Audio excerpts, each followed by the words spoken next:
Carlos Drummond de Andrade, certa vez, disse sobre a literatura de cordel: a poesia de cordel é uma das manifestações mais puras do espírito inventivo, do senso de humor e da capacidade crítica do povo brasileiro em suas camadas modestas do interior. É esta, pois, uma poesia de confraternização social que alcança uma grande área da sensibilidade. Hoje vamos aprender um pouco mais sobre a literatura de cordel, que é extremamente importante no Brasil e tem um valor cultural muito grande. Antes de entendermos o porquê, é preciso saber, primeiramente, o que é isso. Se trata de um gênero literário popular, de típica produção do Nordeste e muito divulgado por meio de livretos. Conta frequentemente com a presença de rimas e é associada a xilogravuras.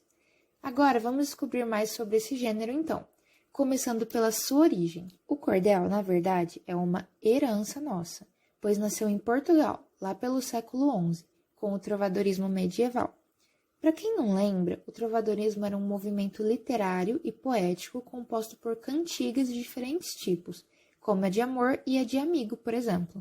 Possuíam uma linguagem poética e presença de música. Assim, os trovadores costumavam cantar seus poemas. Nessa época, em específico, o analfabetismo era predominante na população. Por isso, uma das formas de declamar os poemas era justamente através da oralidade. Mais para frente, lá no século XVI, época que chamamos de renascentismo, o formato de impressão começou a se popularizar, com a criação da prensa, inclusive. As histórias, então, passaram a ser gravadas em folhetos e penduradas em cordões nas ruas, nas bancas, feiras e mercados. Daí vem o nome, cordel. Até peças de teatros eram impressas, como as obras de Gil Vicente, por exemplo.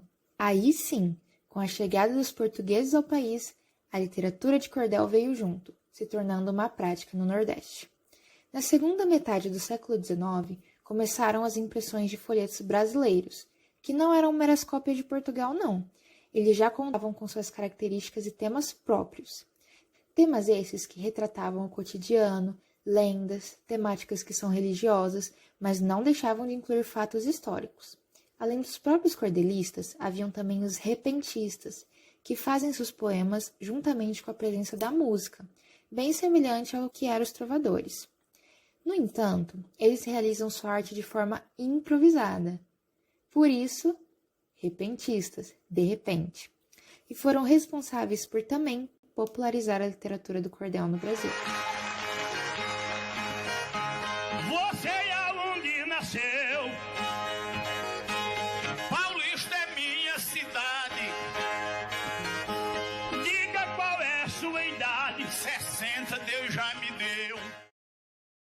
Aí Zé da Luz escreveu uma poesia chamada Ai-se Sense, que diz assim: se um dia nós se gostasse, se um dia nós se queresse, se nós dois se empareasse, se juntinho nós dois vivesse, se juntinho nós dois morasse, se juntinho nós dois dormisse, se juntinho nós dois morresse, se pro céu nós a subisse, mas porém se acontecesse de São Pedro não abrisse a porta do céu e fosse te dizer qualquer tolice, e se eu me arriminasse e tu com eu insistisse para que eu me resolvesse e a minha faca puxasse e o bucho do céu furasse, talvez que nós dois ficasse, talvez que nós dois caísse e o céu furado arriasse e as virgens toda fugisse.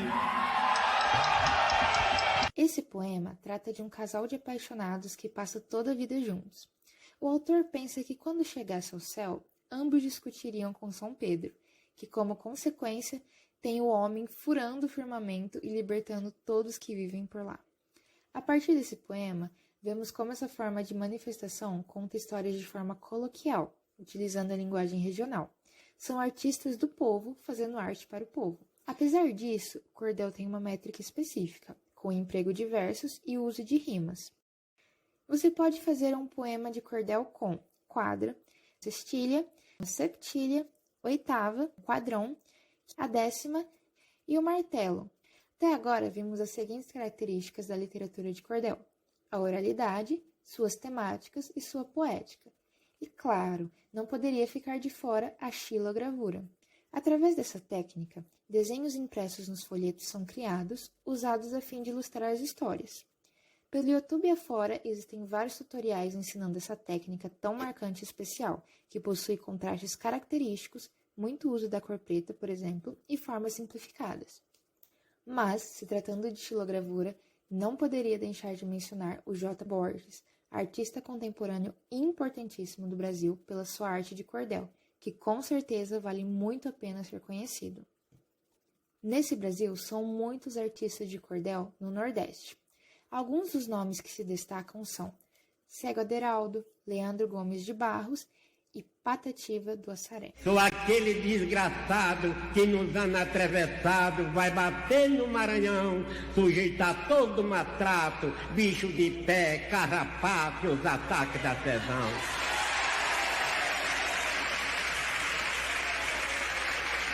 Senhor doutor, não se enfade, vai guardando essa verdade na memória e pode crer que eu sou aquele operário que ganha um pobre salário que não dá para comer.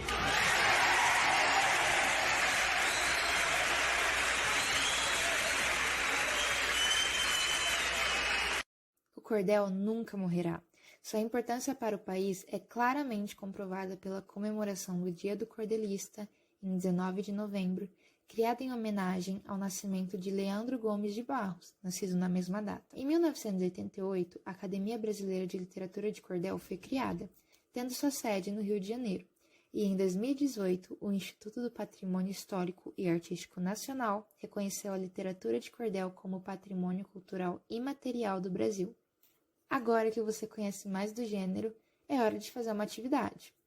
Você pode pesquisar um pouco mais sobre a vida de cada um desses autores citados e ler pelo menos 2 poemas de cada. Claro, pode pesquisar outros autores não listados também. Dentre os poemas lidos, faça uma resenha dos 2 que você mais gostou. Posteriormente, quem sabe você não pode até se arriscar e fazer seu próprio cordel. Essas são atividades que com certeza enriqueceriam sua aprendizagem sobre esse tópico tão essencial e importante,